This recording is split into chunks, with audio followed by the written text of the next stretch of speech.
What's up, guys? So today on the podcast, we're going to have Haisam Rida. He's a grappler that's kind of exploded onto the scene as of recently, but as we'll talk about in the podcast, he's been around for a while. We just haven't heard of him. But he's someone where he first popped up on my radar when I was watching the Who's Number One tournament, and he went against Orlando Sanchez. Mm-hmm. And he choked him out, and that's a big deal. Orlando Sanchez beat some tough guys on to get there, and he went against him and got the choke. I was like, it's intense. And he's looked good ever since, and he's beat some big names out there. And so wanted to have him on the podcast. And he has a fun story, too, because, again, he's been all over the world. He's lived in lots of different places. And so, again, real cool story, and happy to have you guys here today. And big thanks to our sponsors for helping make the podcast happen. Charlotte's Web, charlottesweb.com. Promo code is Jujitsu20 to save 20% off the order. Again, most of you guys who have been listening to the podcast know that I'm a big fan of their products. If you haven't listened to the podcast before, well, then I'm a big fan of their products. There you go. I originally started using CBD back in the day because of inflammation from training. I had a really gnarly muscle strain of some sort in my back. One of the guys, I was at this jiu-jitsu camp, he rubbed this CBD balm on my back. I was like, and then the next day or later on that day, I kind of forgot about it. And I remember Jess even noticed because my posture was getting really funky because it hurt to straighten up, And then she noticed me later on. I was writing at my desk and my posture was straight. And she said, "Hey, how's your back feeling?" And I was kind of like, it feels fine. So then I got interested in it, and then I started using CBD from a local company, and I used it, and it was fine sometimes. And then sometimes I felt like I was high, and sometimes I felt like it didn't work at all. And so there was a lot of variation there. And then we teamed up with Charlotte's Web back in 2018, and or was it 2019? Yeah, something like that. It was early on. It was early on. It was way back when we first got the podcast going. And again, I really like the product. It's consistent. We went out there and actually went to their farm, one of their farms out there, and you're around all these like scientists basically and how detailed they get into the whole process. And so again, I'm a big fan of their products, and I'm happy to share it with you guys as well. So if you're someone that would like to have something to help support with stress situations, sleep, inflammation after workouts, that kind of stuff, which is pretty much all of us, right? If you're doing jiu-jitsu and you're lifting weights and you're trying to work and do all these things, you're probably dealing with some of that stuff. I encourage you to try it out and see what you think. Try out one of their tinctures, try out some of their gummies, whatever you'd like to try. Try it for a month, see what it does for your body, see how it affects you personally, and then kind of make your own decision from there. But if you want to do it, save 20% off at their checkout with Jujitsu20 at charlottesweb.com. Also, thanks to Matt at Epic Roll for being a sponsor. He's been with us for a long time. Again, I like Matt's stuff, and this is why I've teamed up with him for doing some of the Nogi gear for Jiu-Jitsu, because I really like the stuff. I love the shorts. Actually, one of my students was at the gym this morning. He was like, "Man, I really like these shorts." I didn't think that they were going to be that big of a difference, but then putting them on, they're like very comfortable. Yeah, they're awesome. Opposed to like the Velcro-y, like very hard stuff. It's just not as comfortable. These shorts are super nice. And so, again, the Jiu-Jitsu stuff's not available right now, but if you would like to go to his website and get yourself some gear or merch, t-shirts, hoodies, gis, whatever it is that you'd like, all jiu-jitsu related. He's got quality stuff with cool designs. You can check him out at epicrollbjj.com. Promo code is Jujitsu. Save 15% off the order. And also thanks to our sponsor, Acorns. So we don't use the same technology as our parents or drive the same cars or watch the same shows. But when it comes to our finances, why do we manage it in the same old-fashioned way like before? The Acorns app is a new and modern way of approaching your finances by combining baking and investing into one seamless experience. Acorns works in the background of your life. Every time you get paid, Acorns can invest a piece of it.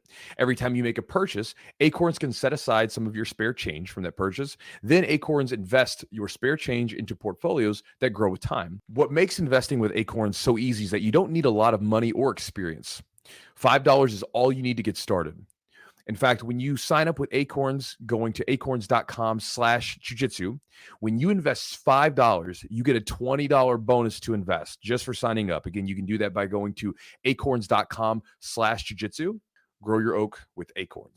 Remember to consider your investment objectives before investing. For further information, including risks, visit acorns.com. And guys, if you want to support the podcast directly, you can do so by going to our Patreon at patreon.com/thejujitsupodcast. You have years of backlogged content for you to dig into. So it's a bunch of cool stuff from over the years. A little snippet with each guest that we've had on. Typically, it's for something that's very actionable towards your training. There's also some conversations with Eugene and I where we go into God knows what sometimes, just basically him and I talking about different stuff. And there's also some videos and other content available for you. And again, you can get access to all of it by going to patreon.com/the Jiu-Jitsu podcast. And last but not least, guys, if you want to join my email newsletter, you can do so by going to jujitsu.net/join. By doing so, you'll get access to my daily email where I share all sorts of different stuff and everything from tips for Jiu-Jitsu to making fun of internet trolls that say silly stuff on the internet on my YouTube channel, which is always fun. It's content, baby. It's fun for me. It's like I enjoy those. Those are fun because it's like fun. They are. It's fun to look at like crazy messages because sometimes people say, "Chewy, do you get crazy messages?" And it's fun to be like, "Yes, I do. Here's one of them." And streamline yourself. Streamline my body. So if you guys don't know about the streamline is kind of an inside joke. Someone told me that I was rolling with JT Torres, and it's on the channel. And JT obviously he's a beast, and we were rolling, and I show the whole roll. He gets the better of me for sure. I make him sweat a little bit. I make him perspirate. But I mean, it was basically him just chipping away at me until he cooked me. And I remember there was a guy in the comments that said that the reason that I lost that roll was because I'm too bulky and blocky, and that I should streamline my body more. And he said that he's been training for 6 months, and he said it's what he did. He started doing rock climbing to really streamline himself. And I was like, "You've been training for 6 months. Should have been rock climbing, Chewy. Yeah, it's like would have beat JT Torres. That's right. That's right. Nope. But no, it would not. It would have not changed it. And then also, guys, with doing so, you'll also get access to 3 free ebooks that I give away for joining. So if you join, you get access to a game plan ebook, which will be helpful if you ever want to compete. I have one on drilling. So basically, if you would like to implement techniques that either your coach is teaching you or you're learning on YouTube, the drilling ebook will help do that. And also give away a at-home study guide / workout guide that you can check out as well. All those are free to you just for joining the email list. So you can get access to those by going to jujitsu.net/join. And guys, with that said, let's jump into the podcast and we'll talk to Haisam.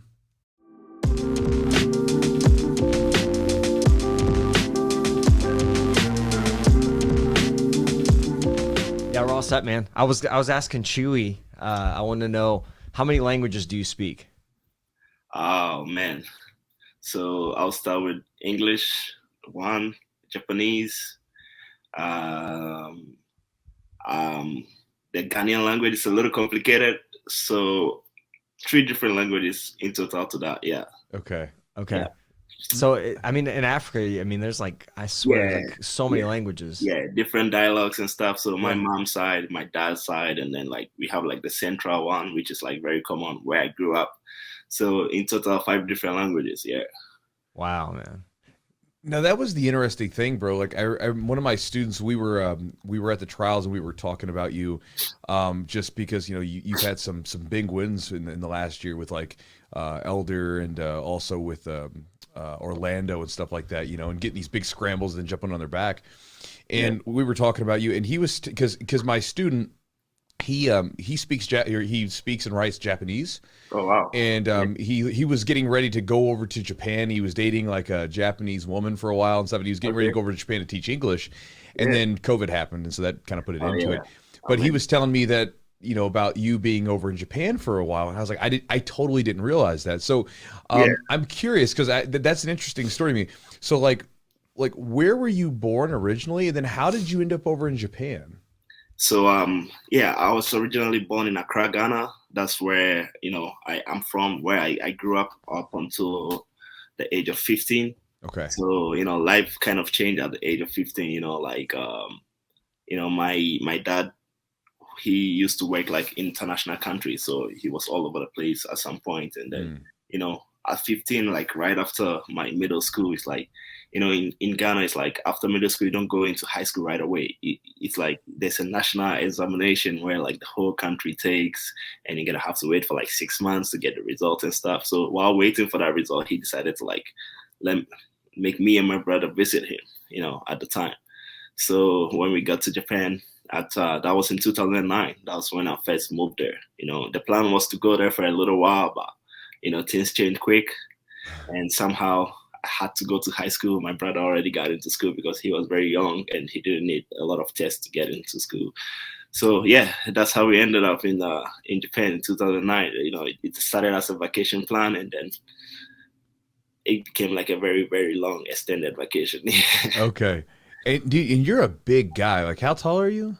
I'm 6'5", 6'5.5", I think. Yeah. Yeah, 6'5.5". So you probably, I imagine, you know, and again, maybe this is just the American in me. I would imagine that you kind of probably stood out in a Japanese school, right? Oh my God, yes. You know, I mean, I always tell these stories. Like, one thing that I noticed, like, when I first got off the flight, you know, Narita Airport, Tokyo, I came out like throughout the, you know, the main, when the arrivals come out, like, first thing I noticed, I felt big all of a sudden, you know, like Yeah. everything around me felt smaller. And it's just like, since then, it's just like, I always stand out in Japan, always. It's funny. Did you know, like, I've seen like the apartments and stuff's very small. Everything's like very small in Japan. Like, how was that? Like, Hey, just getting into a yeah. bed or a shower or something. You gotta get used to it, man. You get to, like, it's natural instinct. You just like bobbing your head every time. Yeah, good head movement, man.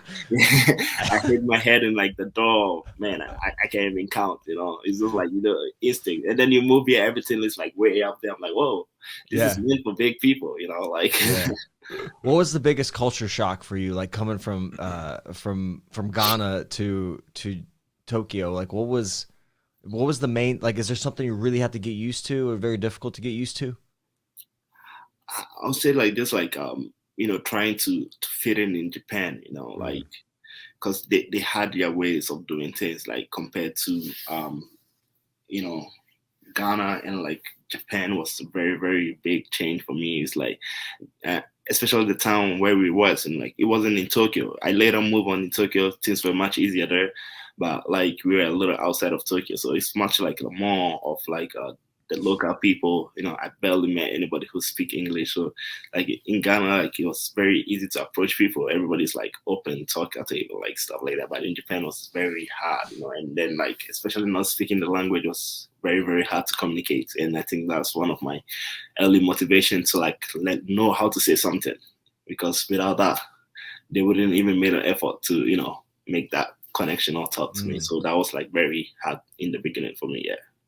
How long did it take before you could speak Japanese? It took me a year. Okay. A year, but like, you know, it was a lot of reasons behind that, you know, because when we moved there and my dad decided us to stay and I had to go to high school, you know, at first we tried the international, because even with that, I could still, like, you know, go with a different foreign kids and stuff like that. But man, the fees was way too high for my dad at the time. So it was like, man, this is not going to happen. So my only option was to go to a public school. And my Japanese level at the time was so low. They were like, nah, you're going to have to, you know, get to a certain level before we accept you. So I had a year to try. So the examination was just once a year. So, you know, I had to study it for a year, like going to school. And that's all I did during the week until Jujitsu and other stuff came around. But yeah, so I would say within a year, I could start to write and read some things and just say some basic stuff. That's, I mean, because I know in Chinese the numbers are like, how are the numbers? They use like regular numbers that we use? Is that correct? Yeah. Because I know in Chinese they use characters, correct? Yeah. In Chinese they use characters, and Japanese they have their characters too, but like, you know, to make things easier, they just use the same numbers as the Westerns. Oh wow, man. That's a year is not a long time. Like I'm originally born in Russia, so I came here when I was to the States when I was 6. So for me, it was like I was very young. Like I just learned so fast. I don't remember. It probably took me a couple of years, or a year, or something like that too. Yeah. But man, when you're in middle school and like or getting up there, I feel like your brain is still very malleable, kind of to remember all this stuff. But it'd still be challenging. I mean, just even socially trying to. Like, I don't know. It was in the beginning. It was, but like, man, now thinking about it, you know, it was most of the fun times of my life, you know, and just like taking on that challenge to learn a new language and having to pass an examination to get into high school. To me, it's like, man, what if I fail? What am I gonna do? You know, like I already lost a year, so I got into high school late. I was a year older than all my mates, you know, so yeah, so I guess like those motivation like really wanted me to go hard. And you know, I think 4 months before I started high school or something, I started training Jiu-Jitsu too. That's like, you know, I'm sure we're gonna get into the story how I got into it. Oh yeah. And then when I, you know, started training, it was surprisingly my Japanese level went higher faster because I was meeting new people, talking and all that stuff. Before it wasn't that; it was just me and the teacher. I'll go home and then I'll see them again. And like, yeah. So I would say it was fast. I was pretty young, so I didn't have much bills to worry about and all that stuff. So Sure. that also made it very easy, I think. Yeah, and then being in a place where you don't have the option to speak anything else, it's Japanese or nothing. Exactly. And then being, like you said, in a place where you're around a bunch of people, like when you started Jiu-Jitsu, we'll get to that in a second, but like how you're around a bunch of people and then everybody's communicating in that language, you just start to absorb it a little bit. I remember even being in Spain, and I speak very, very little Spanish, enough to like get by, and so I could like buy things and stuff like that, but nothing more than that. But I remember being in a, I was there for about 3 weeks, and I remember I would train, you know, about 4 times a week when I was on vacation. And I remember being in with the group, and there was only one guy that spoke English, and I'm trying to communicate. And even just in that short amount of time, you just start to pick stuff up because there's no other option. Yeah, exactly. Yeah. So, how did you get started with Brazilian Jiu-Jitsu? So it's a very interesting story. It's like for me, growing up, I played, you know, different type of stuff like sports. I played the most competitive one was soccer, like in Ghana, like, you know, we played to like a national level type, you know, but fighting, you know, I was pretty athletic growing up, but like fighting was just one thing that wasn't, you know, something I ever thought I was going to get into. But it changed when I met my dad's boss at the time, you know. So my dad, he's a construction architect in Japan, and his boss that he was working for, he was into Jiu-Jitsu. So I remember one time they had this like, you know, company get together. We all like came, you know, I got invited there, and he still started talking to me, asking me questions. What am I doing now? And he just kept saying, man, you have really long legs and arms. Jiu-Jitsu is going to be good for you. You should try. And I was just thinking to myself, man, what is this guy talking about? Like, you know, I had no idea, seriously. But the only thing I could think about is like watching movies like Bruce Lee's and stuff like that. So I was expecting some side of stuff like that. But at the time also, I was waiting to get into high school. I didn't have much going on, no friends, nothing. So I was like, okay, I might just give it a try just to get something to keep me busy or something like that. So yeah, that's how I got into it. You know, I was expecting some punching and kicking. I walked through the door. Everybody was just like rolling on the floor. I was like, okay, this is not what I expected, but let's give this a try, you know. And that's how I got it. I got into Jiu-Jitsu there. And you know, I remember just thinking, man, there's no way these guys are gonna move me around like they do. You know, I'm just gonna pin them down and do my thing. And that wasn't the case. I remember I didn't know what's happening. People on my back choking me out. It was not good. And I was like, okay, I have to figure this out. I have to figure this out. And then that's how I started slowly getting into it more. That's the reaction I feel like that's the reaction for any of us that have like that are. What's that? I'm sorry. There's two reactions. One is that what you're getting ready to say. What I was going to say is like the reaction that like most people that I've met that really like jiu-jitsu and get really eaten up with it, that like just like really like doing it. A lot of times it's they go into the gym and they get smashed by people and they're like, okay, that was amazing. I got to learn this stuff. Yeah, you know, like, I mean, I feel like that's the reaction all of us had because it's like this little magic trick that this, you know, because I remember I got beat up by all the small guys and everything. And then I was like, okay, I got to figure out what the hell these guys are doing because this is amazing. Yeah, exactly. You know, it just like blows your mind out and then kind of humbles you too. So, yeah.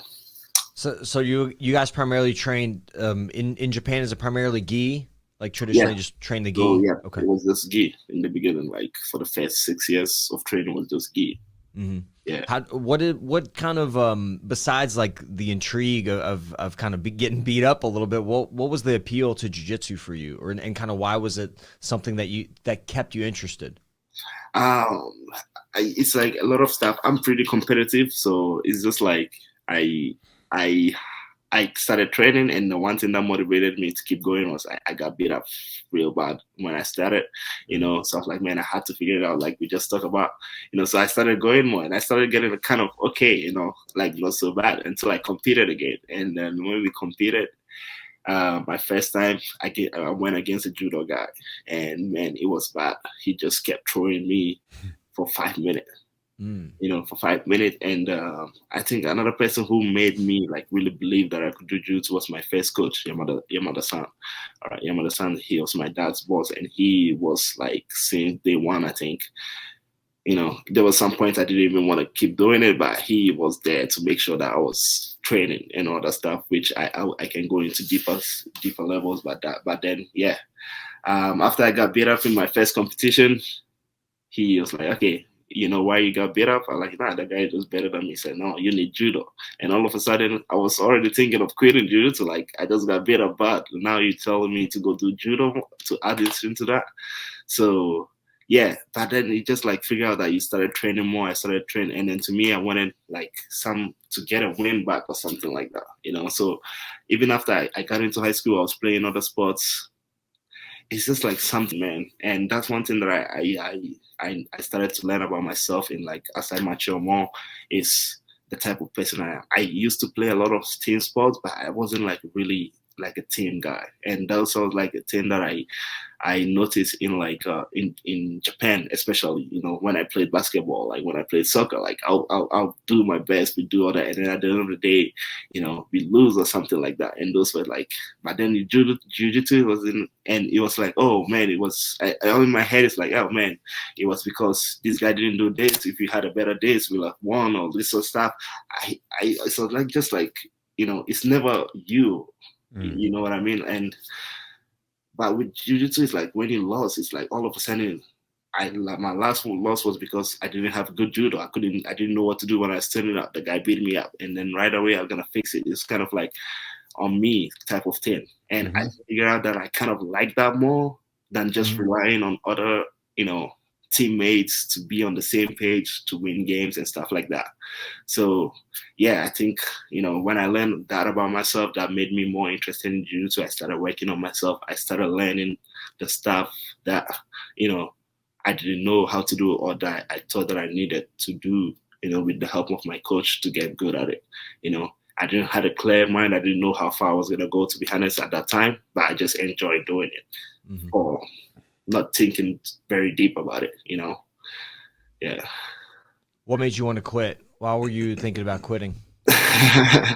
Quitting was just like, it was a lot of,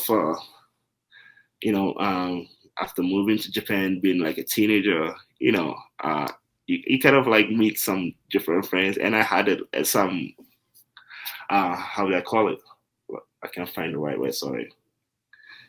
It's like, oh man, like a phase in my life, as a teenager, like I had this phase where I wanted to do the cool stuff too, I wanted to be with the cool kids and all that stuff. So there wasn't like a big reason. I kind of liked it, but then I just started to find out that I started skipping jiu-jitsu just to be cool. And then, I remember just also like at home, we had like some tough times too. So I was just like, skip school, go work on the border in Japan, and I remember like we were paid like 10,000 yen, and that's like almost like equivalent to $90. And as a 17, 18-year-old, like having that is like, man, by the end of the weekend, I had some money, But, at the same point, I wasn't going to school until my coach found out, because I stopped coming to jiu-jitsu practice too. And he really thought, I think he saw the potential in me in early times where I didn't even know, I had no idea what I had.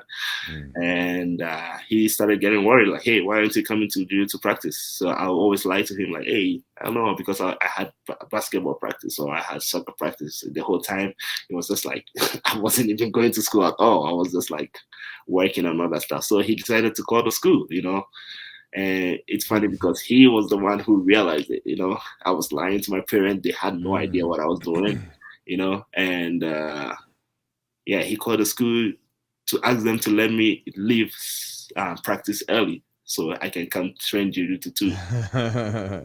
And they were like, what? We haven't seen him in 2 months, you know?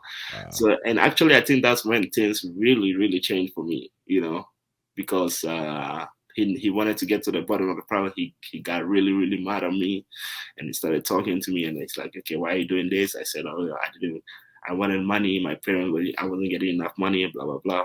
And okay, if that's the issue, you're going to move into my house. You're going to go to school and you're going to work for me on the weekends. And then you train every day. That was the deal. And my life went from, you know, just doing whatever I want or training whenever I want to it being like the main thing now. Since around 17, I'll say, yeah. And how long did you live with your coach? Until I graduated to after graduation. So I lived to him until I was 21, I think. Yeah. Okay. Yeah. He had you know, I remember his son was my first rival. He had a couple of guys that were living the same way too. So that's like how we just lived to train type of way. Yeah. That's interesting. It's kind of like a warrior, you know, kind of like a warrior lifestyle. Like a lot, and you see that now in Jiu-Jitsu. Like that's the way people at the highest level, that's how they're training now. They're just basically living, you know, just to train, and exactly. that's all they do, you know. And I think you got exposure to that at a young age, which is great. Yeah. And you know, my question for you is like, so you're like 21. What's your plan right now? Like at 21, what are you thinking you want to do? At 21, I kind of like already had an idea because you know, even like living with my Yamada-san, like the coach, you know, he helped teach me a lot of Japanese culture. Like, you know, I more get into the culture more, but I always had the struggles, you know. So a lot of people like, man, how come we never heard about you, color belt? Or, you know, it's kind of like I just appeared as a black belt out of nowhere, you know. But the issue was like I've always had issues to make it into the States, even though I was living in Japan because of my nationality and all that stuff, you know. I got rejected a couple of times. So I always kind of like had interested in doing Jiu-Jitsu as a professional level, but you know, first of all, I can't even make it to the country where Jiu-Jitsu is like the most, you know, known. Yeah, I was like had those doubts. Maybe it's not for me. But then like my coach would try every year. I'll get rejected. So I think at the age of 21, I was still purple belt, you know, or 20, I think. He's like, okay, you can make it to state, but you can go to Brazil, you know, just go train there and see how it is. You know, they have pretty good high level too. So I went to Brazil for like 4 months. I trained in São Paulo in it's Rio Claro, São Paulo. That's like where, you know, all the Andre Galvos, they come from. All of them were in the state at the time. But, you know, so I competed in the São Paulo Open. I won gold. And to me, that winning, when I won gold at the São Paulo Open, I ended up fighting Kainan Duarte in the open weight finals. And to me, up until that time, that was my best performance, competing outside of Japan in a very big place like São Paulo, where like I had some tough matches. And to me, at that point was like a confidence boost for me, because some of those guys were like competing international level and all that stuff. So yeah, that's at the age I was like, hey, man, actually I think maybe I can do this, you know. And it's just like I didn't have a clean path of, you know, whatever it is, like a plan, but I just had faith, and then somehow I knew something was gonna happen eventually, you know. So when I went back to Japan, I started making changes. Like I said, I was in a very small town. And around that age, that's when I moved to Carpe Diem, Tokyo, to join a big organization. And that decision ended up being the best thing I ever made, because it's exposed me to that more international recognition, which helped pave my way to where I am right now. So, yeah. That's interesting. Yeah. So like you switched, you went to Brazil, then how did that match go with Kainan? I lost in the finals. Yeah. Okay. Yeah. But you felt like you were competitive, right? Yeah. I felt, because even at the time, I think he was the juvenile world champion at the time. He was still a teenager, but he was still very good. Sure. Not as big as he is right now, but he was good at the time. So you went back to Japan, changed schools. How was that like for you? Was that like with your coach's approval, or was it like something you just decided to do on your own, as far as, because you had this coach you're kind of close to, right? Yeah. That's really brought you along, and what was that decision like for you, and was that like with his support? Yeah. Okay, this is a tough one to talk about because it wasn't a very, like easy. So I had to make the decision. I talked to him. Obviously he didn't agree. I was his best guy at the time in the gym, and obviously he invested a lot of time in me. And thinking about it now, it was kind of unfair for him, but like for my selfish reason, I felt like, I outgrew the gym. To be honest, that was the truth. And I would go to Tokyo, train with my friend Thomas. He was the one who helped me get into Carpe Diem. So it wasn't very easy at the time. So I tried the Tokyo one, it didn't work. So I remember I had to like sneak out the house one night and just like go to my friend's place in Tokyo. And next day I wasn't around. This is like the first time I actually opened up about this story. Next day I wasn't around. He called the team like, "Yo, where's this guy?" So he called the team because I already told him I wanted to go. So he knew when he did. So he knew that I was there. So he called Yuki. That he was the owner of like Carpe Diem, and they were like, "Yo, why are you taking my students to go to like it was getting like very hot." So I got a comfortable rook. Like, "Hey guys, I didn't mean things to be this way. I'm just gonna go back, But then like the coach was like, "Hey, do you want to move here or not?" And I said yes. And he said, "Okay, if you want to be here, we're gonna help you." And at the time, that's what I needed, because if I stayed, I wouldn't have improved as fast as I did. Yeah. So it's kind of like a mixed feeling, but right now we kind of like in good terms because I understand him now more. Because man, if I didn't have him in my early stages, I don't know what I would do right now. Maybe I will went a different path and stuff like that. So I owe him that much, and I'm good that I'm back on good terms. But at the time, it was a little messy, to be honest. That breakup of me trying to move to him. I didn't want it to be that way, but he didn't want to lose me, and there was a little bit of drama there. Yeah.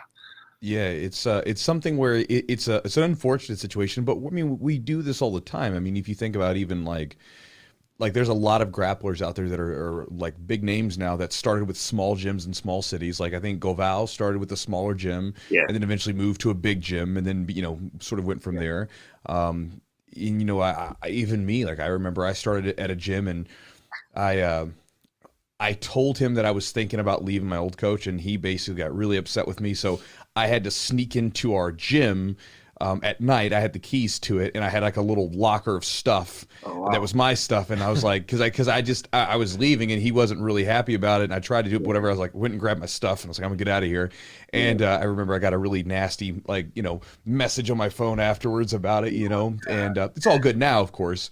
But I think that's just something that it's unfortunate, because it's just like our parents, right? Our parents get us to a certain point, and then as we get older, we start to like look out for other mentors and find other people that can influence us in a positive way. And it's just natural. If you come from a smaller city, a smaller gym, at some point your students, if they get big enough, they're going to spread their wings and go somewhere else. And it's not a bad thing. It's just what they need at that time. Yeah, exactly. And for the decision, it was the best thing, because like I've had opportunities, I've been exposed to more opportunities that I wouldn't have if I stayed. Yeah. It just wouldn't have. So, it worked out pretty well. How much time did you spend at that new gym? And then from that time to when you came to the States, how much time was that? I would say 7 years period. Yeah. Okay. 7 years. Yeah. Okay. And then, so Chew and I were talking before the podcast. Like, you came to Detroit. Was that the first place that you arrived, or did you go somewhere else first? Well, when I decided to like fully move here, it was straight to Detroit. But like I first, after getting my visa approved and I moved here, my first place was Vegas to actually do the Quintet Ultra. Okay. In Vegas. So Vegas was like the big American dream, like where you just see the stuff you've seen on TV 1,000 times, And the second time was like I actually went to New York. I stayed there for like 3 months. I was training at the basement at the time when all the guys were there. That was actually ending of 2019. So it was like perfect timing. I went back to Japan, I think December 2019. And just everything changed in 2020. But yeah, it was a perfect time for me to go there. So yeah, so I've been to New York, and yeah, so Detroit is like the relocation place, the spot. I came straight here. Now, how did you end up, like, how did you, out of all the cities in the United States, how did you end up in Detroit? All right, so it's an interesting story. So me and David Garmo, like, we've known each other for, we worked together at Carpe Diem in Tokyo. He used to, travel. I think when we first met was in Tokyo. He was traveling to just like train and stuff like that, and that was, I think, a year or so after I moved there. So I was working the counter at the time. I remember him working in with his backpack, and I remember him saying, "Oh, I'm from Detroit." I'm like, "Huh, Detroit?" That's the first time I met somebody from Detroit. Like I know about it, Eminem and stuff. I think I remember repeating, "Oh, Eminem City." He laughed about it. And later on, he just started training. And to me, I was very curious. He was a new guy. He had a pretty good game. He was starting, and then he gave one of the best guys on the gym like a hard roll. So it's like, okay, who's this guy? So I just started to get closer to him. We became friends, and we were training together and all that stuff. But like fast forward, he started his own gym here in Assembly. So that was in Detroit. So like I told you guys, I always had an issue with the visa. So finally when I had it, I was like, okay, this is my time now. This is my time to go show the world, what I can do. So I was less like in there, like I don't know if you guys feel that way, but it's kind of like you're running out of time, that rush that you feel like, man, I don't have enough time. I have to do it now type of way. So, so while I was in New York, he invited me over to Detroit to come to a seminar. So I came, I checked the place. I was like, man, this is pretty nice. So it was already in the back of my head, but I didn't really say anything. And to me, I didn't really, at the time. So, we fast forward, I think I came back to Detroit and back to Tokyo after I left New York. And I saw he made a post on Facebook that he was looking to hire an instructor. So to me, it clicked in my head because I was like, okay, I'm now back in Japan. I have to work and save more money and like try to travel again and trying to live there. Like that's, to travel just to compete and come back, that's a lot of money, And if I can like have opportunity to like get somewhere where I can like travel around the country, do all these local opens, like international, whatever it is, fight to wins if I can get on those. So I just wanted that something to get to. So when I saw that post, I messaged him like, yo, what do you think? And to him, he thought it was like a joke or something. And he was like, yo, you for real? I'm like, yeah, I'm for real. So that was before the pandemic 2020, and to me, it's like, okay, if I can get there, if I can train and compete as much as I can, make a living a little bit. For the meantime, I'm still very young. I don't have any kids, like nothing like those responsibilities. And actually, my coach in Japan, when I told him, Yuki Carpe Diem, when I told him that story, he blessed me. He was like, yeah, this is the time to do that now. Awesome. So I had that, motivation that like, I can do it. But then pandemic happened and we kind of like slow it down. So, and to me in my head, I was like, okay, the gym has been closed for a while now. I'm just going to forget this plan and just trying to see what's next, after things come down. So I think it was like September 2020, when things started to come down a little bit. And I just got a message from him again, it's like, hey, are you still interested about what we talked earlier this year? And honestly, I wasn't in a very good place. I wasn't competing as much in Japan. Things wasn't going as very well. So I was not in a very good place. But I didn't want to bother him because I knew, like, man, financially, like, just pandemic is just as hard for him, as hard as it might be for me too, So I didn't even approach him. So when I saw that message, I was just so happy and I was just like ready to go. So I moved here in the middle of the pandemic, right after the election, when things were just like very good. What a time to move to the United States. Yeah.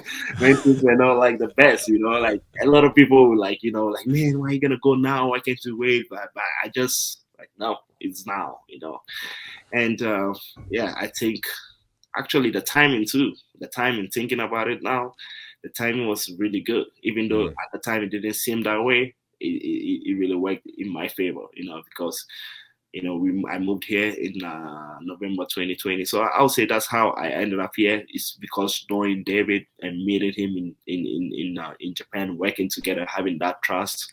And then, to me, it didn't matter where I was going to be, if I was going to be in LA or where maybe I might, it's more like a tourist attracted spot.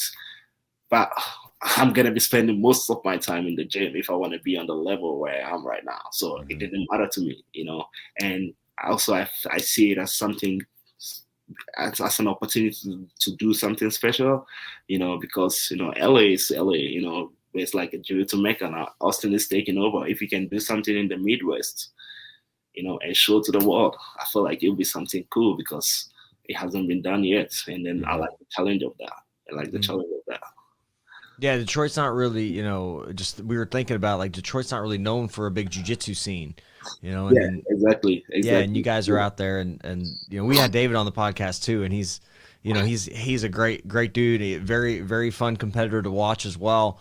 I want to know, like, so when you came to the States in Detroit and you started coaching, what was that like for you? What did you like about coaching besides being in the gym, being able to train? How would you even describe yourself as a coach? I would say I just enjoy helping people, with my techniques, or like just like, teaching like the knowledge, sharing what I know of the something that I really love doing is just something that I take pride in doing. And I have the opportunity, likely I've been doing this since I've purple belt. Not many people or Jiu-Jitsu people get to do that, and it's just like the connection I get through me and my student through the teaching, or like the question they asking, or like just seeing them like kind of like something click for them from what you just said. It's just like a high that I just enjoy going back for, It's just like, yeah. That's awesome. Yeah, and I think, Chewy's coached for many years. I have like one class a week that I coach. It's like definitely like you get that experience, like that feeling of giving back and like seeing exactly. people. That's the right word. Also good for giving back. Yeah, it's cool. When did you like start to develop so you trained a lot of gi, and David told us on the previous podcast you do a lot of the gi classes. Yeah, exactly. Yes. Tell me about your Nogi game. How did that start coming along, and kind of learning that and the leg locks? Yeah, I mean, like I've trained in the gi my most Jiu-Jitsu career, and even though most of my breakthrough performances were on Nogi, I would say it's like when I first started Nogi, it's just like I was just doing the same stuff I was doing the gi without the grips, And then I remember playing Spider with like Nogi, grabbing both wrists and trying to control them, and it just wasn't working, No. Now, like, soon as I started getting used to it, I started like learning how to use my grips, and then eventually like transition my judo into my Nogi style, and with I'll say I have a unique movement of, also it comes from a lot of playing a lot of sport that's like high agility, like type of like you move fast, stop, switching directions, and like my soccer, like I was pretty fast, I've always been known for that, so it's just like the footwork that I use to that. And one thing also is the gears, or one thing I like about the gears, like you can slow the game down every time, and even though I was very quick, I couldn't really show it in my gi, because somebody's always pulling on the gi. You have to deal with breaking the grips. Sometimes it's almost impossible to break the grips, dealing with that. So it's like I never really had the opportunity to like display my quickness or like all that stuff. But then when I started to realize that, when I took the gi off, all of a sudden I felt like this kind of heavy thing I always carried was like, I took it off, and like nobody could slow my upper body down.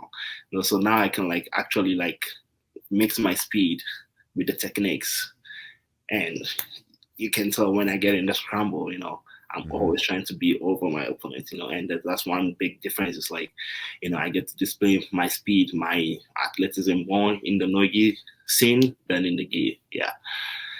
And yep. Yes, sir. Yeah, no, I think that's something that surprised me, like watching you, was that you're a big dude. Yeah. Most big guys don't move as fast as you. And like when you think about your matches with like say with like say Elder or you know, the big one that was like made me stop and go, holy crap, was the one with Big Man or Sanchez. Orlando. Yeah, it was like it was a scramble, and then you were super quick, and then it was right onto the back. Yeah. And I was super impressed about that because I was like, man, you don't see a lot of guys your size in grappling move that quick. Yeah. It's something like, you know, I figure out, you know, maybe it's an unfair advantage for me, but hey, that's how the world works, you know. And also I'll Take what you can get. and also I'll say it's like the early years of training in Japan, you know. It's just like I couldn't just pin them down or do whatever a big guy would like want to do, you know. So I was forced to learn a small guy's game, you know. So it's just like I have a lightweight style in a 6'5" body type of way that I put it, you know, because I had to learn that way, like the techniques that I was doing, like the spinning moves, all the stuff, you know. And I just didn't want to rely on my strength too. I wanted to be technical. So yeah, and it seems to be paying off at this stage. So I'm gonna keep going. In what time of the day do you normally do your toughest training sessions? It depends on the day. Okay. What's your favorite? Like if there was a particular time of day that you could have your toughest training session, when do you think you would perform the best? I think around noon is my best times. Around noon? Yeah, noon time. It's just like everything is just like awake and everything for me is good. Yeah, noon or the evening. Like mornings are a little tough for me, but I've been doing it. You know, since I moved here. I've been training a lot. My wrestling.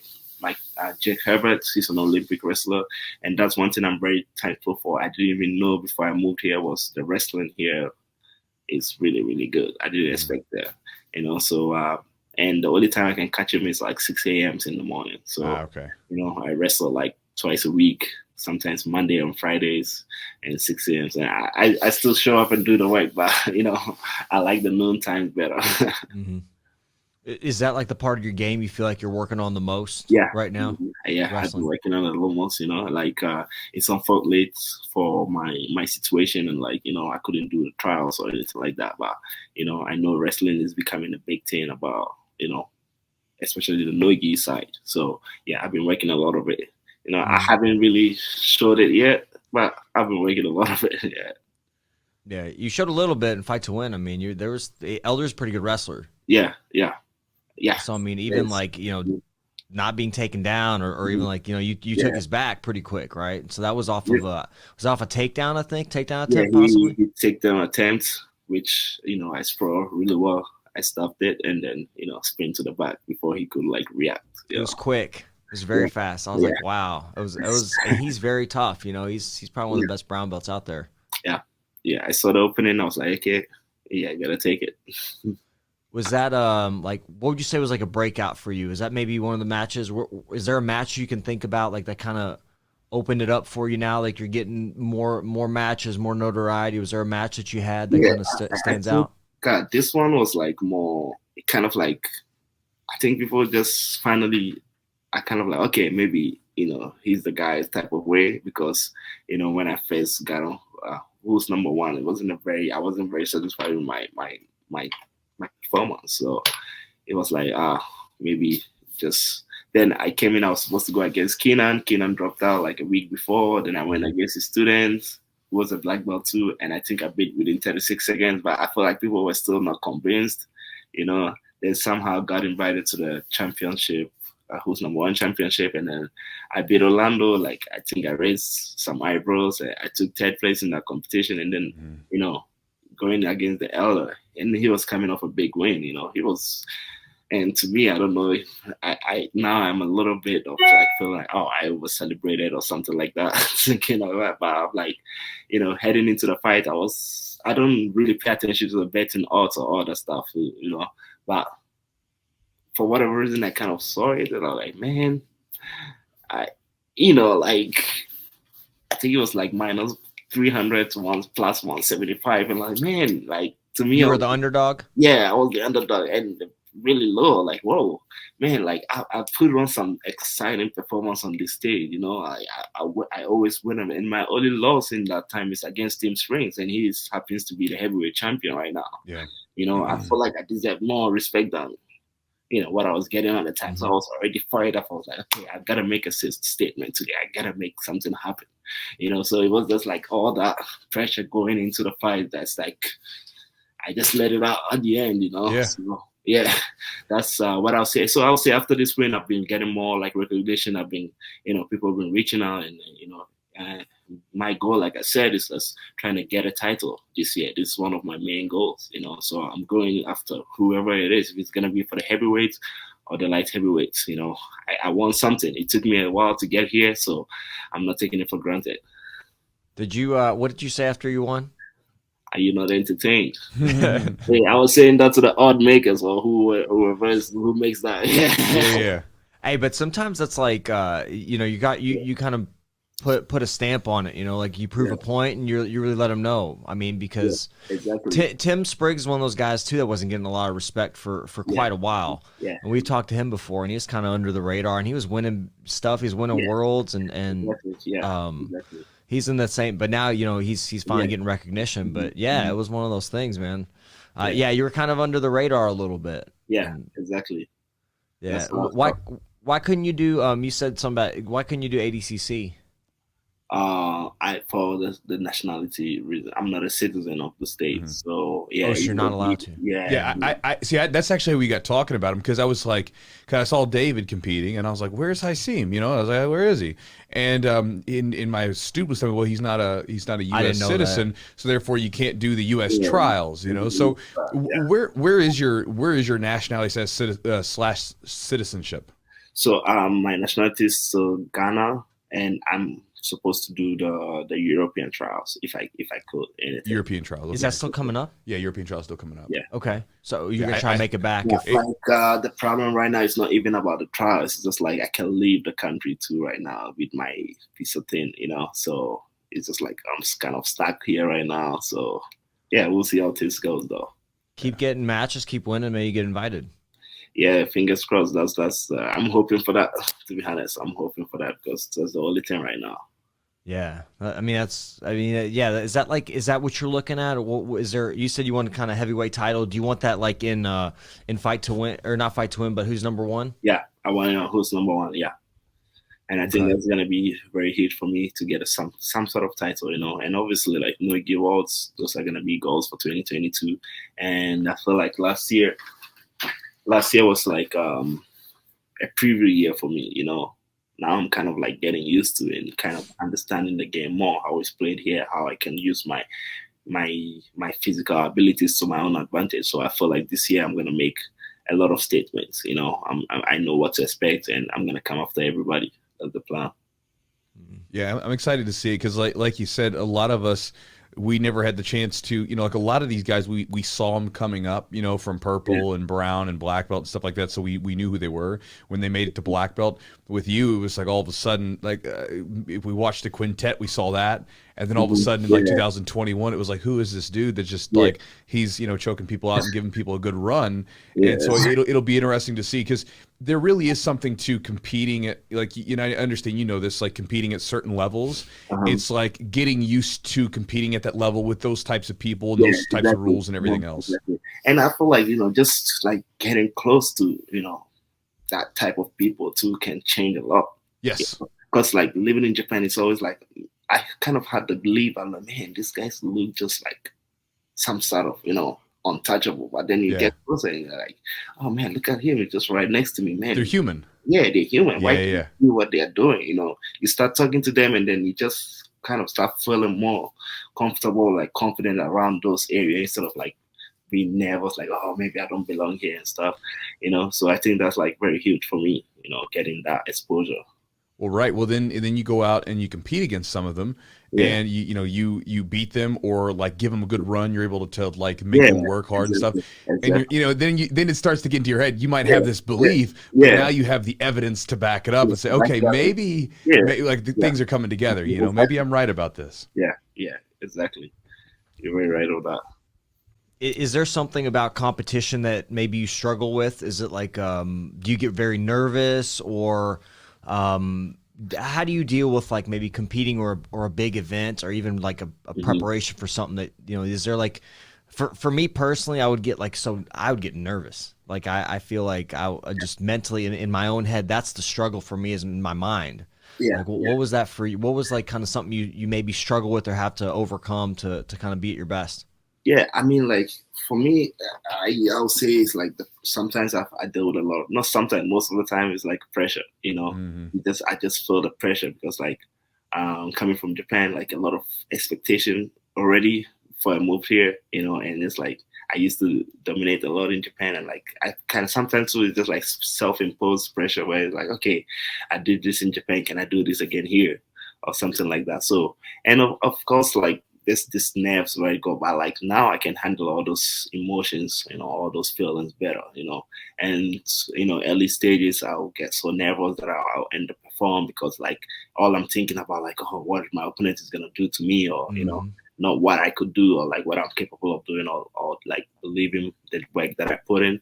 But yeah, so all this like feeling of like nervous or like the pressure was I'm kind of like channeling it into this word is so hard for me to pronounce. No, you're doing well. I was following you. Kind of like channeling it into like something that boosts my energy more. Like I'm using it to my own advantage, And then before, when I used to like get in my own head, so I was like, okay, I understand and I recognize all those emotions, but I just know that I believe myself more, and then I try to believe the work that I put in, and I'm just gonna go out there and then trying to have fun too while doing it. Let me ask you this question. This is something I've talked to a bunch of like good competitors, and they've said this same thing. So like me, like I guess it was like 10 years into it, my competitions and performances got better when essentially I would compete, and everybody wants to win and everybody gets out there. When you step out on the mat, you're going 100% to try to win. That goes without saying. But I no longer cared about the outcome. I was like, if I win, I win. If I don't, I don't. My job is to go after these people because the how I win the match is more important to me than just the outcome. Yeah. Did you find that maybe you found something like that where basically, because you can get so nervous about winning and winning a certain way that you're like, screw it, I'm just going to go after people and see what happens? Yeah, I'm still, to be honest, I'm still like more like I want to win part. Okay, it's fine. Yeah. So it's just like I'm not. Maybe I'll get there somewhere, but it's just like there's so much to just like, okay, I just have to figure a way to win no matter what, And I know that's like probably adding more pressure to myself, but but like I said, I'm channeling it into like something different, like something like to get into a zone where it's like, all right, it's me or you, I'm going to try to kill you or you're going to kill me. And I'm not trying to die today type of mindset, and this is like an interesting thing. It's like, I was asking, because I'm always, we all deal with this mental stuff, like, and all of us, if you've competed any type of stuff that you do, And so I'll ask Jake, hey, he competed, he was a state champion. He made it to like, he made the national wrestling team of the state. That's like a hell of an achievement, So I'm like, hey, what was your mindset when you were competing? And he would tell me like, win or die. And I'm like, okay, win or die. That's kind of like cool, And he said like, yeah, you either going for to win or you die. And I'm like, and I'm a big Kobe fan too, just like that Mamba mentality, Yeah. So it's just like, man, it's just win or nothing for me. And that's what keeps me going, and I'll look for any reason to motivate me, anything, maybe like the way, whatever, man, anything I can find to motivate me, I'll go with it. And it's not the healthiest way, but that's what's working for me right now. So, well, I mean, to say what's healthy or not, I mean, whatever's working for you, we're all different. So if it's working for you, keep doing it, right? Yeah, yes, sir. Mm-hmm. What do you do? Like, so we're talking about kind of the mental side of this. Obviously, physically, you're very gifted. and mentally, like you know that's kind of a big thing people tend to deal with or struggle with sometimes. If you do have a loss, like say, man, you just have a tough loss or you underperformed, what do you do? What's your process to get out of that rut, kind of get back after it? Yeah. So the way I handle loss have really changed throughout the year. You know, sometimes like, you know, back then I would just like get so down on myself for like I'm not good enough and all that stuff. But you know, nowadays I just like trying to look at it, no matter how as hard as it might seem at the time, you know, because there's no option. I'm gonna come back and trying to go. Maybe I'm gonna go against the person I went against, and then trying to understand what went wrong, you know. And I don't trying to like make a pose right away or like there's something to just feel like I'm kind of okay. And I just trying to spend some time, you know. And if it's like just to soak it in, just to have that feeling, once again, it's just gonna feel that, you know, and just admit that what I did and like what I need to do, and then just make sure whatever happens in the future, I'm not gonna repeat the same thing that I did again, you know. And this is like some type of thing that I've been working on lately, and just soak it in, and then try to move on from there. You know, learn the lessons that are there, because the loss is a loss, but learn the lesson from it and then move on from there. So that's how I deal with it. You know, not trying to rush and move on to the next thing, but accept everything and then learn and move on. Mm-hmm. Yeah, just get better from it. I mean, usually, and you've come back better, right? When you had a loss, you seem like you've. Yeah, and man, I've come back much better from losses than, you know, wins in some situations, to be honest. Yeah, well, learn from them. I mean, if you can, usually there's something to learn from some of the losses. Yeah. Yeah, and I think that's a big issue, and that's just something I see from like young competitors too. And I was this way too. They get too hung up on losses. Like it's like when I was a young competitor, I remember I couldn't even. My coach would give us like VHS tapes, like VCR tapes, of because he would record on a camera, right? And we would, you know, he would hand us our matches, and I would always love watching my wins, and then my losses would pop up. Right. Like, I don't want to watch that stuff. I know. Like it's always easier watching your wins, you know, but like the ones that suck to watch, you know, like. Yeah, the ones that we actually learn from a lot. So. Right, the losses are the one that we're going to have, and the reality is everybody's going to lose at some point. I mean, even the best grapplers in the world, even Gordon Ryan, right? Even these guys have lost. Andre Galval's lost. I mean, everybody's lost at some point. You can't avoid it. So it's like you might as well learn from it. Yes, sir. That's right. Mm-hmm. Yeah, awesome, man. As far as like, I wanted to ask you. You've competed in quintet. You've done gi, no-gi. Do you have a favorite like rule set? Maybe even gi or no gi. Is there a favorite rule set that you like or fits your game the best? Yeah, honestly, I would say like the submission only rules, man. I feel like it fits my style very, very well. Like let's take who's number one, for example. You know, like, you know, I've competed in IBJJF. I've had some successes, but most of my losses, if you watch it, it's not because it's like most of the time it's because I give up early points and I never get back into it because they protect the points really, really well and just like, you know, trying to stall their way through, and I'm doing all the movement, and then by the end of the time, I couldn't get the finish, and I'm down on point, and that's how I lose. But like events like who's number one or like submission only, they put the pressure on the athlete to do more action. All right, let's take if it was IBJJ, for example. You know, earlier in the fight against Alder, he had me down quick. You know, it would have been a different type of approach if it was like just for him to maintain his points. But because of like he has the pressure to keep on going, and he couldn't just like, you know, try to protect the points only, he keeps attacking. And when for me it's like when he keep coming after me, that's when I have the opportunities to finish more. So I'll say yes, you know, the rule set, what's it called? The submission only rule set is my favorite to go to. And gi or nogi, you know, obviously it's like I've been doing more nogi lately because that's where everything is at now, and, you know, trying to make a name, but I think I like both equally. Yeah. You know? And my nogi is just like, my gi is just as good as the nogi, you know. That's awesome, man. Yeah. Yeah. You got anything? Yeah, no, it was fun chatting with you, bro. Yeah, dude. Yeah, thank you very much. Thank you guys for having me. Yeah. Yeah, man, you're just fun. Like you were talking a little bit earlier, like about like being athletic and kind of like it's like unfair advantage. But like you see that now, like you've got like somebody like you could go play basketball, maybe even play football. You know what I mean? Like American football, or it's probably even soccer. You know, like I mean, you could do any of those things, right? But you chose jiu-jitsu, and you're seeing that now. Like Mhm.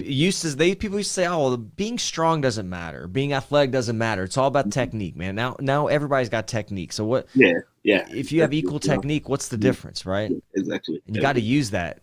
I mean, I think and it Yeah. makes it more fun too. Watch people do, just really fast, exciting movements and Yes, sir. Yes, sir. Hey, I have a feeling, man. Like the sport is gonna go. It's gonna be very different 5-10 years from now because, man, you're gonna get all these explosive kids coming out through. It's gonna be fun. For it sure. already is different. Yeah, well, I think you getting, the interesting part is seeing people get into jiu-jitsu when they're really young because Yeah.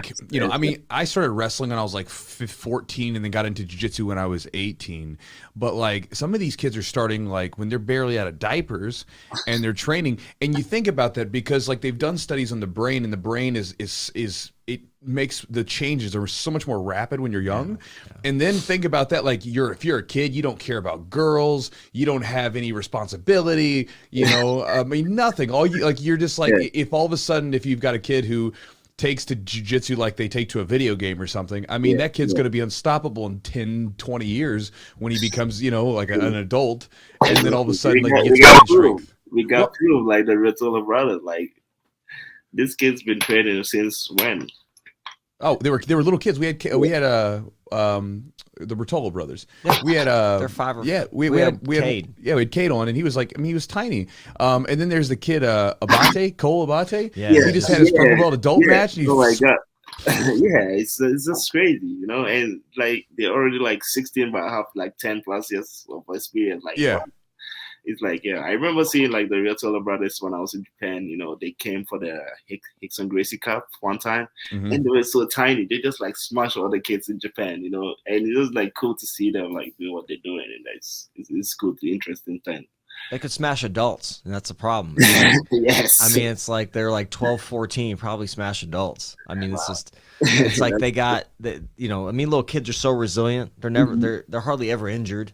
They can train all day long. I mean, and that's all they think about, right? Think about, like you said, I don't have to think about bills. I don't have to think about girls. I don't have to think about, this. All I got to do, and they're homeschooled. Those kids were homeschooled too. So all they did was jujitsu. And then you got the best training partner in the world, like somebody that's identical to you, right? So you all can do the same stuff. You have the same physical attributes. Yeah, it's I was like, thinking about it, man. It would be nice to have like, like a I twin. need a copy of me, just playing all day, beat each other up. That would be crazy. Man, it's just crazy because, like, I mean, it's like you've got two versions of yourself to figure out what works and what doesn't work, right? It's like, if he can do that, I can do that exact same thing because our bodies are the same. It's a cheat code, man. It's a cheat code. Talk about an unfair advantage right there. Yeah, well, I mean, I remember being young and wanting to go to the gym and like work out. Like, I want to go roll, and I'd call up my buddies like, "Hey, you guys want to go to the gym and roll or something?" Nah, man, I can't tonight. Whatever. But if you had like a copy of yourself, you could go roll. That's right. Yeah, you always together, man. That's what's that one? There was like a video of them like wrestling like in a hotel room, and like getting into it. Yeah, it's just constantly, man. It's just. It's crazy, I know it's fun. Those dudes are cool. They're cool. That's cool. Man, thank you for taking the time again. Appreciate thank you guys. Thanks for having me. I'm looking forward to it. And before you leave, bro, if anybody wants to check you out, where's the best place to find you? I'll say I'm more active on Instagram. You can find me by Haisam Rida, or you can follow my page on Facebook, Haisam Official. That's what I'm most active. You have a something on BJJ Fanatics, is that correct? Exactly. I have an instructional on BJJ Fanatics called the Pass and Trap, the camera control. So you guys can tell, like setting up the camera from passing from the back, trying to give you more arsenal for your submission game. Yeah, so you guys should check it out on BJJ Fanatics Pass and Trap. Awesome. And then you're at Assembly Jiu-Jitsu in Detroit. Yeah, Assembly Jiu-Jitsu. If you're ever in Detroit, most likely not, but Assembly and train. Hey, we'll come down. We'll come down, Yes, look at some cars. I don't know what's there to do in Detroit. Yeah. Not much. Get Is robbed. there anything to do out there? Get you. Get robbed. Hey, it's not very bad. That's Oh man. Right. Just stay away from the place you don't want to be at, Yeah. That's good. There's good sushi out there, so that's a plus. That's right. right. There. Awesome, brother. You guys. Appreciate you, man. Yeah, thank you guys.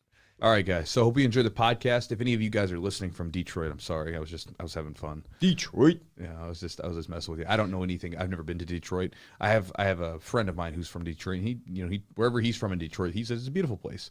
As I've never far been as to we Detroit. know, it's got great sushi there. Haisam said they got good sushi. I believe him. He would know. Yeah. I just think it's like one of those things where, there's these stereotypes that come from different cities, for instance, if, when I think of Detroit, I think of like all the abandoned houses and stuff in Detroit, I think of like I've never been motor company, like Ford and stuff. Yeah, I just think of motor companies. And I then, don't know. And then, if you think about, let's say not a city, but Kentucky. A lot of people think of Kentucky to think of like people with messed up teeth wearing no shoes, messing around with their cousins. Oh boy. The incest. Oh God. Yeah, I know.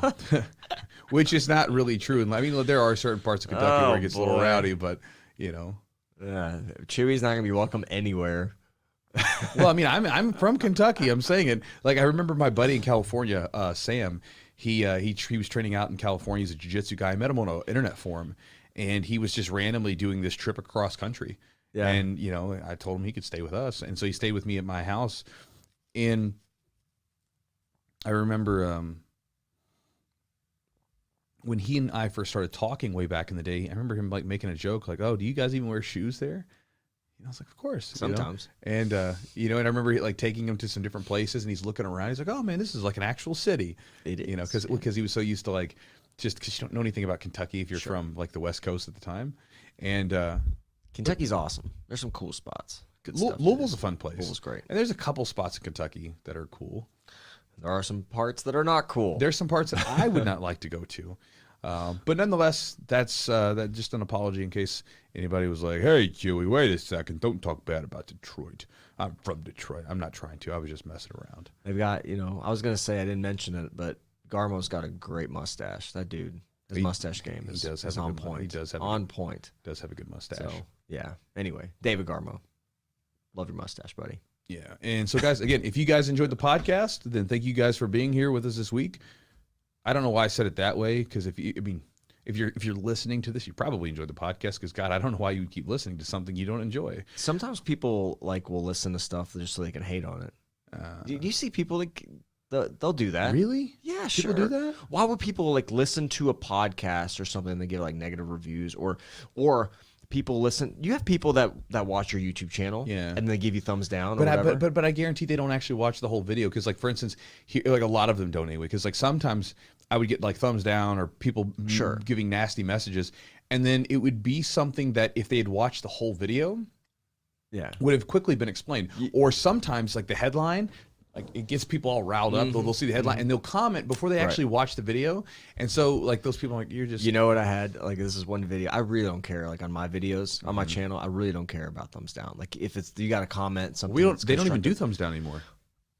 Well, I thought they did. No, they used to. Well, okay. Well, when they stopped, did, they just stopped it. Yeah. So I posted because me getting my black belt promotion, right? Oh yeah. And somebody thumbs down my black belt promotion video. Oh, yeah, well, dude, there's the one. What the hell, dude? Dude, there's the one with Chad who's spilling out his guts in front of us, and he's talking about how much I've helped him and how much the gyms and all the guys in there helped him. It's a beautiful thing. It's always a sweet emotional story or something. How tons of thumbs the gym means something and because people are haters, man. They want that and they don't have that. One guy posted on there. He was calling Chad a bitch. God, which is so stupid. I love, dude. It's just you have no absolute. First of all, somebody like Chad who started at the gym at such a young age and literally grew up at the gym and had mentors at the gym and truly getting emotional.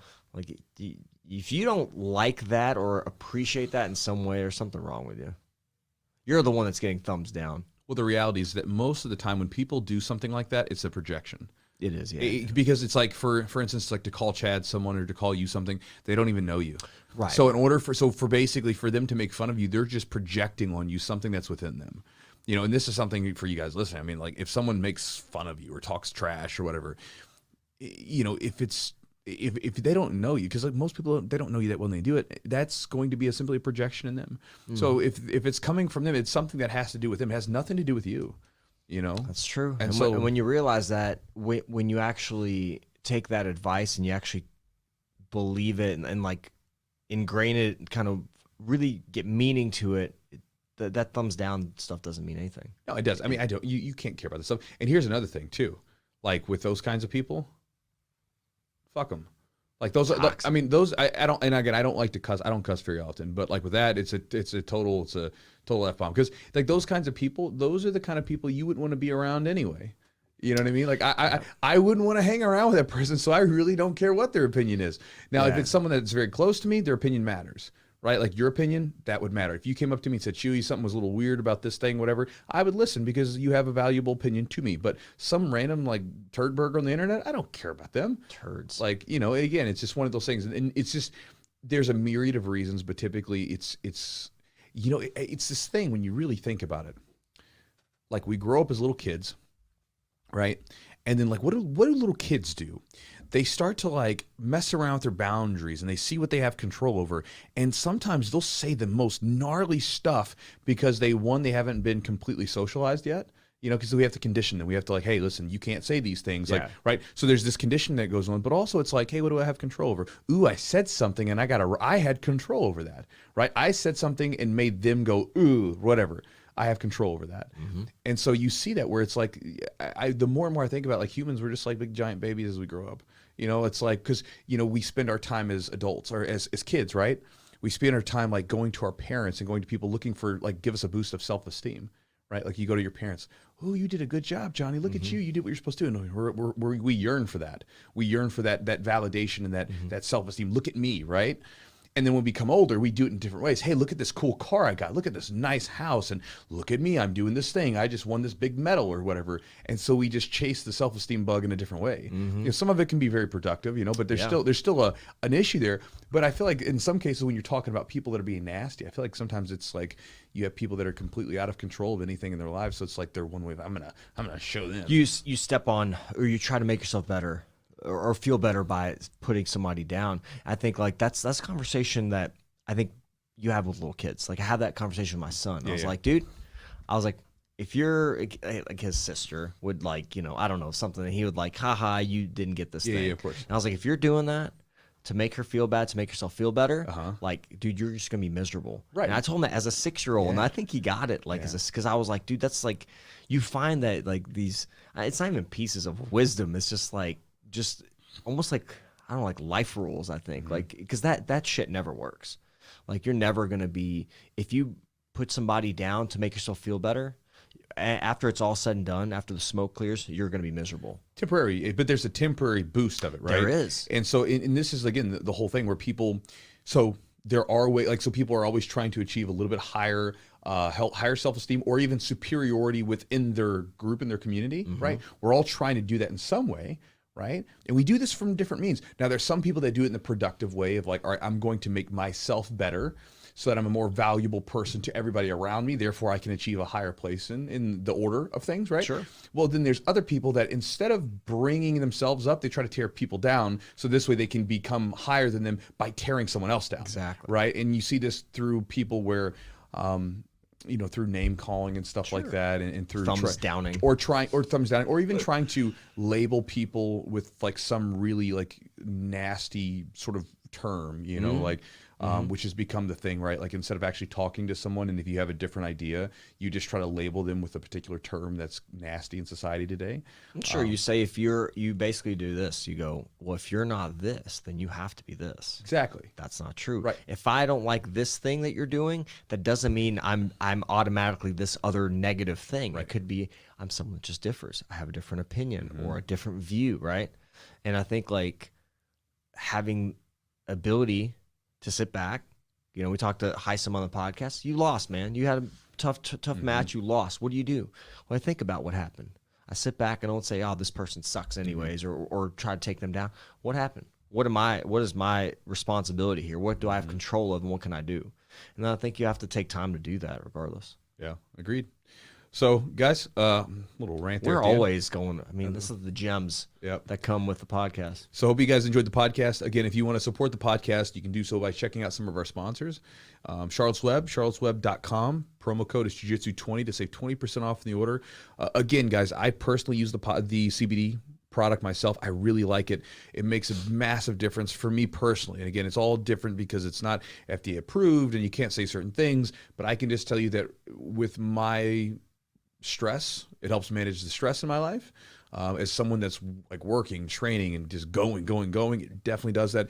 And also I notice a big difference between the inflammation in my body and sleep. I mean, it's like all the like if recovery is something that you're really trying to like tweak, like I'm just saying like this, if recovery is something you're trying to improve, to me, it's like a must have for recovery. Personally, it's like number one as far as supplements go for my personal recovery when you get into supplements to help support everything else, because really that's what it does. It just helps support your normal functions. Well, I think what you hit on was it supports your recovery. It supports your normal functions. Yeah, it's not going to necessarily like be the thing. Like if you're not getting, you don't have good sleep hygiene or other things, you're not taking care of your body in other ways, it's not going to be like the thing that, but it is something that kind of gives you that little bit extra, that kind of gives you a little boost, helps things. Right, because if you're like, let's say, if you're not sleeping and you're not eating well and whatever, well, then there's no supplement that's going to help you recover. But if you're trying to get all these things in the right place and you just want to improve the ability for your body to recover by keeping stress levels managed, and by maybe improving your quality of sleep, and by helping decrease the inflammation in your body after workouts, well, CBD can help with that. And so that's something to check out. So check them out at charlesweb.com. Promo code is Jiu-Jitsu20. And then thanks to our sponsor, Matt at Epic Roll, rollbjj.com. Promo code is Jujitsu for 15% off. If you're in the market for some Jujitsu gear, let me rephrase that, because the Jiu-Jitsu gear has already been done, although we'll probably have some at some time this year.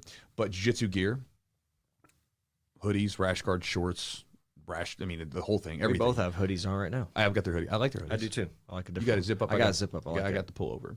But I like all their stuff. And again, I'm happy to be a sponsor with them. Matt is a black belt. You know, he's a jiu-jitsu guy who makes jiu-jitsu gear for jiu-jitsu people. And I like it because of the fact that, again, there are companies out there, I'm not going to name names, but there are some shady companies out there that are jiu-jitsu companies, air quotes, that have nothing to do with jiu-jitsu, and they've screwed over competitors, they screwed over people, all different ways. Matt is a stand-up dude, and he's a jiu-jitsu guy who makes stuff for jiu-jitsu people, and I like that. Matt's not going to slide in your DMs and say, "Hello, sir, madam." I feel like everybody gets that joke in jiu-jitsu. "Hello, sir, we make fine products." And I was like, "No, we'll send you stuff." "No, I'm okay. I'm good." So, and Matt's not that dude. And also thanks to our sponsor, Acorns. Easy investing doesn't have to be intimidating. In fact, accessible investing happens every day on the Acorns app. Acorns takes your spare change from your daily purchases and invests it into portfolios that can grow with time. On average, Acorns users invest $490 a year just from spare change alone. Start putting your spare change to work and get a bonus $20 with an investment of $5 from you when you sign up at the Acorns app by going to acorns.com/jujitsu. Remember to consider your investment objectives before investing. For further information, including risks, visit acorns.com. And guys, if you'd like to support the podcast, you can also go to our Patreon at patreon.com/thejujitsupodcast for some extra behind the scenes content, videos, podcast extras, interviews with the guests that we have not released that have actionable tips for your jiu-jitsu training, all that and more by going to the Patreon. And if you'd like to get on my daily email newsletter, the Chew Crew list, you can do so by going to jujitsu.net/join, JOIN. And by doing so, you'll get access to my daily email that I send usually Monday through Friday, sometimes on the weekends. And by doing so, you'll also get 3 free ebooks that you can add to your game. One is a game plan guide, which will help you with your competitions. One is a drilling guide, which will help you with implementation of techniques. And one is an at-home study and workout guide, with just workout ideas and things like that you can do at home and ways to study. I originally made that for the COVID times, but since then I just sort of put it together as a bundle. One fair warning about joining the list there, the Chew Crew list.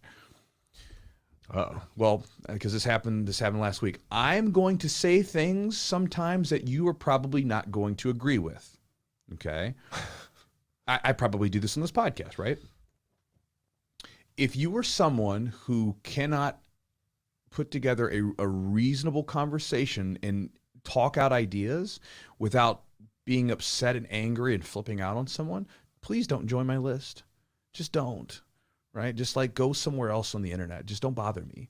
Now, if you have a disagreement and you have some way to sort of share that in a with you know with your words, with your words and text and everything else, and in a way that allows for information to be transferred back and forth, then join up, and that's fine with me. The reason why I said that is because I got some old crazy angry email. I want to know. Maybe we'll do this for Patreon. I want to know. Yeah, we what do it for was. Patreon. All right. I'll tell you what it was. But you guys hop over to Patreon. You'll see this.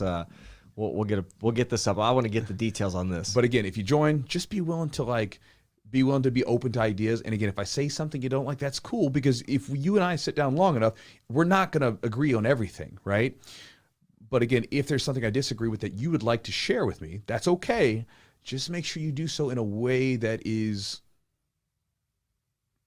actually talking about the argument and not attacking someone's character. So with that said, guys, thank you so much for joining us. Glad you were here. We'll see you next week.